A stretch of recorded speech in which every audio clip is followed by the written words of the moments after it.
তবে কি এমন করা যায় সেটা কইরা আমরা সফল হইতে পারবো? বাউ, আপনি তো ভাইরালও না, ভাইরাল হইলে বই লিখতে পারতেন। ব্যবসা ভালো, আবার মাঝে মাঝে মেয়ের হাত ধরে ছবিও তুলে। কফ কি এক কাপে 2 কাপ? ইস, এই বছর মিস করে নিলাম, সামনের বছর বই মেলায় ট্রাই করবো। এখন সফল হবো কি করলে ওইটাকে? বাবাও, কবিতার কথা ওঠাতে আমার এক কবির কথা মনে পড়লো, যার অযৌক্তিক দরবারে গেলে আপনি জানতে পারবেন কি করলে আপনি সফল হবেন। কে সেই মহান কবি? কবি প্রাক্তনেন্দ্রনাথ। কিন্তু ভাও, একটা সমস্যা আছে, উনি শুধু মেয়েদের হাতে ধরে, আর কোনো পুরুষ না, শুধু মেয়েদের সাথে দেখা করে। সমস্যা নাই বাউ, এই কামের লিগা তো আমাকে শিবালি ভাবে আছে। একটা কবিতা মাথায় এলো, আগুন না জ্বালালে কয়েল জ্বলবে না, কয়েল না জ্বললে ধোঁয়া উড়বে না, ধোঁয়া না উড়লে মশা মরবে না, আগুন না জ্বালালে কয়েল জ্বলবে না। কবিতাটা তাড়াতাড়ি লিখে লাই। কবিগুরু, আরে শিবাল্লি, তুমি আসছো? কিন্তু এত দেরি হলো কেন? তুমি আসবা শুই না আমি বসে আছি একা, গোলাপান সব তারাই দিছি, কইরা লাইছি একদম ফাঁকা। তা আমার জন্য গোলাপ ফুল আনছো?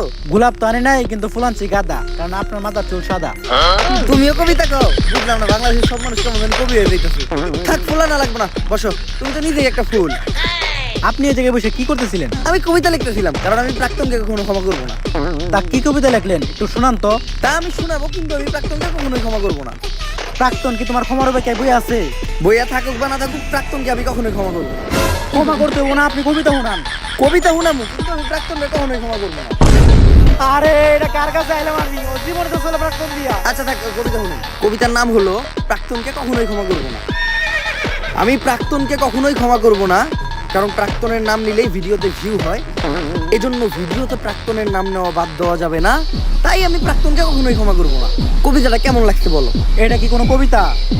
পেলা নার্সারি পুলাও না, তো এর থেকে ভালো লাগবো। এই, তুমি যেটা জানতে আমার কাছে আসছো ওটা বলো।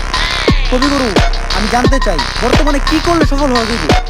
বর্তমানে সফল হইতে গেলে প্রাক্তনকে দিয়ে ব্যবসা করতে হইব, যেটা আমি নিজেই করি আর আজকে আমি সফল, ওইটা সবাই করতে পারবো না। কিন্তু তোমরা চাইলে সেলুনের ব্যবসা দিতে পারো, কারণ সেলুনের ব্যবসা যারাই শুরু করছে তারাই আজকে সফল। ঠিক আছে কবিগুরু, আমি যাই। কিন্তু যাওয়ার আগে একটা কথা মনে রাখো, প্রাক্তনকে কিন্তু আমি কখনো ক্ষমা করবো না। তোর প্রাক্তনের নানির খালি ঘর।